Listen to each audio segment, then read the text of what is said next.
Esta historia fue extraída de un especial y ha sido resubida como un video individual para facilitar su búsqueda.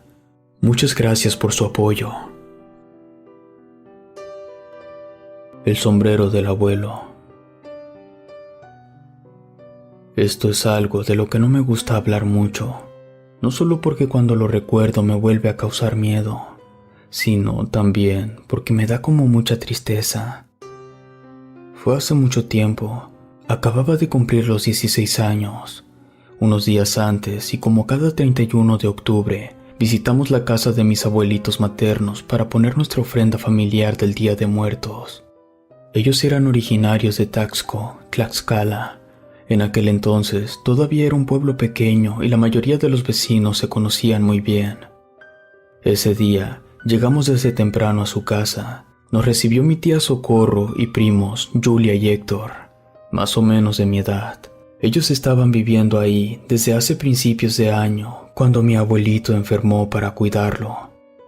Lamentablemente falleció y decidieron quedarse unos meses más para acompañar a mi abuelita y que no se sintiera tan sola. A mi mamá y a mí siempre nos daba mucho gusto verlos, y más en estas fechas en que podíamos convivir con ellos. Pero en esa ocasión en especial, también fue muy triste llegar a su casa y saber que mi abuelito no estaría con nosotros. Pero tratamos de estar lo más normal que se pudiera, para que mi abuelita no se pusiera melancólica. Por eso, apenas acabamos de desayunar, mi mamá y mi tía Socorro se la llevaron al mercado por todas las cosas que necesitaríamos para la ofrenda y para la comida de más al rato. Mis primos y yo movimos algunos muebles de la sala para poner la vieja mesa de madera que ocupamos cada año para poner la ofrenda. Estaba pesada, apenas entre los tres pudimos cargarla. Cuando al fin la acomodamos, nos dimos un respiro. En ese momento no pude evitar pensar en mi abuelito. Él solito la podía cargar con una sola mano sin ningún problema. Era un hombre muy fuerte. Toda su vida trabajó en el campo de sol a sol. Ya repuestos, cubrimos la mesa con el mantel blanco con bordados de flores que hacía cada año mi abuelita especialmente para esta ocasión. Después, empezamos a esparcir los pétalos de cempasúchil por toda la superficie de la mesa hasta cubrirla por completo. Y mientras Julia y Héctor decoraban con papel picado la pared de fondo, yo continué regando los pétalos de cempasúchil, pero ahora en el piso, formando un camino de la mesa hacia la entrada de la casa.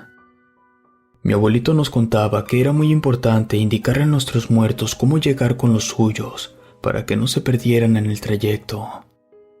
En ese momento, escuchamos que tocaron la puerta de la entrada. Como yo estaba más cerca, me levanté y me dirigí hacia allá, pero al abrir no había nadie. Se me hizo extraño. Entonces escuché que Julia me gritaba desde dentro preguntando quién era. Le dije que nadie. Cerré y me regresé a terminar mi camino de pétalos, pero todavía ni me acomodaba cuando volví a escuchar que tocaban otra vez. Me levanté lo más rápido que pude y corrí a la puerta. En esta ocasión, al abrirla, sentí una brisa de aire muy frío. Esta vez sí me asomé a la calle y volteé para ambos lados, pero no había absolutamente nadie. En ese momento pensé que a lo mejor alguien nos estaba jugando una broma, o algún chamaco que ya estuviera pidiendo su calaverita nos estaba haciendo la maldad. Todavía me quedé unos momentos, pero nada, la calle estaba completamente solitaria. Cerré y me regresé con mis primos. Me preguntaron que quién había sido, entonces les comenté que nadie y que ya me parecía muy raro que hubieran tocado una segunda vez. Julia me dijo que no imaginara cosas y que le pasara las veladoras de la caja debajo de la mesa. Me agaché y se las pasé. En ese preciso momento, escuchamos los toquidos otra vez, pero esta vez venían de la puerta trasera. Los tres brincamos del susto, porque por ahí solo entraba la familia o amigos, ya que había que atravesar los campos y la cerca del huerto. Nos quedamos mirándonos espantados, no esperábamos a nadie más. Entonces volvimos a escuchar los toquidos pero más fuertes. Del susto, Julia soltó la veladora que tenía en la mano. Al caer, se hizo pedazos. Los tres nos quedamos paralizados. Solo se escuchaba un silencio muy profundo. No sé cuánto tiempo estuvimos así, hasta que Julia me hizo un ademán con la cabeza hacia la puerta para que fuera a abrir. Eso nunca se lo dije a ellos, pero yo en verdad tenía mucho miedo. Pero como era el mayor de los tres, no me quedó de otra. Me dirigí hacia la puerta. Ellos iban detrás de mí y abrí muy lentamente. Volví a sentir aquella brisa helada en todo mi cuerpo. Y nada, no había nadie. En verdad, respiré aliviado. Volteé mi cabeza hacia atrás para decirles que no había nada de qué asustarse, cuando de reojo me pareció ver un hombre entre los árboles de capulines. Julia y Héctor también lo vieron porque dejaron escapar un grito de susto. Aquel hombre permaneció inmóvil entre las ramas frente a nosotros. Yo alcé los brazos mientras buscaba algo con lo que me pudiera defender. Fue entonces cuando vi a un costado de la puerta una de las palas de trabajo de mi abuelo. La agarré muy despacio y entonces vimos cómo aquel hombre se desvaneció. Los tres corrimos tras de él.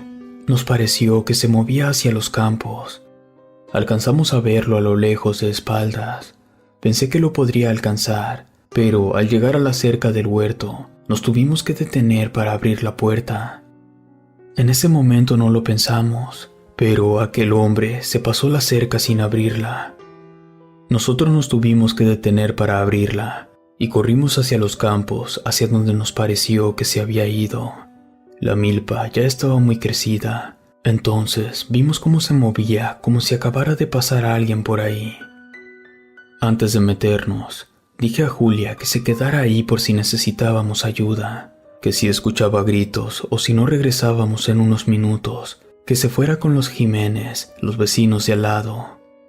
Entonces le dije a Héctor que no se me despegara y nos metiéramos entre las milpas tratando de seguir el rastro de aquel hombre. Yo apretaba la pala muy fuerte contra mi pecho.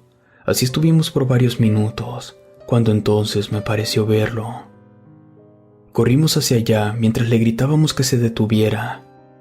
En ese momento escuché un golpe detrás de mí y un grito. Volteé rápido hacia atrás y vi a Héctor en el suelo, pero no me detuve. Lo único que quería era alcanzar a esa persona. De pronto, por un segundo, me sentí perdido en medio de aquel maizal. Me detuve y traté de ubicarme, pero fue inútil. Seguí caminando, con la pala me abría camino entre las milpas, hasta que por fin salí del campo. Estaba del otro lado de la casa. Me di vuelta para regresarme. Entonces fue que lo vi. Era un sombrero vaquero, como los que se usan mucho por ahí. Pensé que podría ser de la persona que se había metido a la propiedad de mis abuelitos. Lo agarré y me regresé. Cuando salí del lado de la casa, ahí estaba Julia y Héctor esperándome. Al verme, se le quedaron viendo el sombrero que llevaba.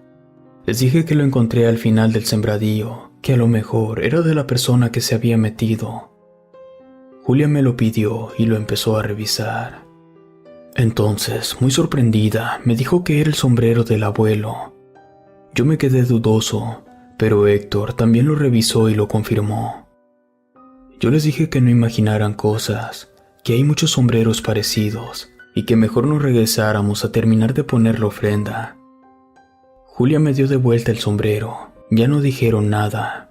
Sé que era difícil hablar del abuelo. Dejé la pala a un costado de la puerta y nos metimos a la casa. Mientras Julia barría los pedazos de vidrio de la veladora que se le había caído, Héctor y yo empezamos a acomodar algunos retratos de la familia. Sin darme cuenta, dejé el sombrero sobre la mesa de la ofrenda mientras acomodaba la foto de mi abuelito en el centro. En ese momento escuchamos la puerta y entraron mi mamá y mi tía con mi abuelita. Venían cargadas con bolsas de mandado. Héctor se acercó a ayudarles y yo seguía acomodando las fotografías. Mi abuelita se acercó para ver cómo había quedado la ofrenda. Se le quedó mirando al sombrero, lo agarró y vi que se le salieron sus lágrimas. Y entonces preguntó que dónde lo habíamos encontrado, que ella lo había estado buscando durante meses, precisamente para ponerlo en la ofrenda, ya que era el preferido del abuelo. Mis primos y yo nos quedamos mirándonos sin saber qué decirle. A mí se me ocurrió contarle que lo encontramos detrás de unas cajas que sacamos para mover la mesa. Solo me sonrió y se regresó con mi mamá y mi tía. En ese momento, ninguno de nosotros nos atrevimos a contarle todo lo que había pasado hace un rato. Yo tomé el sombrero entre mis manos. No podía dejar de pensar que mi abuelito nos había visitado el día de hoy para traérnoslo.